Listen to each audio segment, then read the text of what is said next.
Hello friends, இன்றைக்கி ஒரு இன்ட்ரெஸ்டிங்கான வீடியோ பார்க்க போகிறோம். எள்ளுப்பொடி தான் நீங்கள் செய்ய போகிறோம். திருநெல்வேலி ஸ்பெஷல். சரியா, முதல்ல ஒரு பேனில் எண்ணெய் ஊற்றி கொஞ்சோண்டு நீங்கள் என்ன பண்ணுங்கள், உடச்ச உளுந்தை போட்டுக்கோங்க. அந்த உடச்ச உளுந்தை நல்லா ஃப்ரை பண்ணுங்கள், ப்ரௌனிஷ் ஆகிற வரைக்கும்.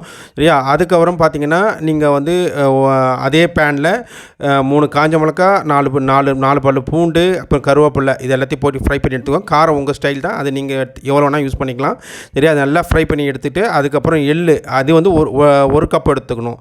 சரியா, 2:1. அந்த எள்ளு வந்து நீங்கள் நல்லா திரும்ப அதுமாரி ஃப்ரை பண்ணி எடுத்துக்கோங்க.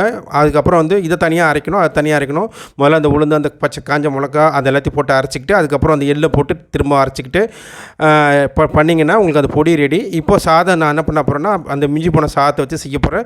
சாதம் அதுக்கப்புறம் அதெல்லாம் தாளித்து விட்டுக்கோங்க. கருவேப்பிலை, அதே மாதிரி பச்சை மிளகா போட்டு கருவேப்பிலை எல்லாத்தையும் போட்டு தாளித்து சாதத்தை அதில் போட்டு அந்த பொடியை போட்டு நல்லா ஃப்ரை பண்ணி எடுத்திங்கன்னா நல்ல ஆரோக்கியமான எலும்புக்கு ஆரோக்கியமான எள்ளு பொடி சாதம் ரெடி.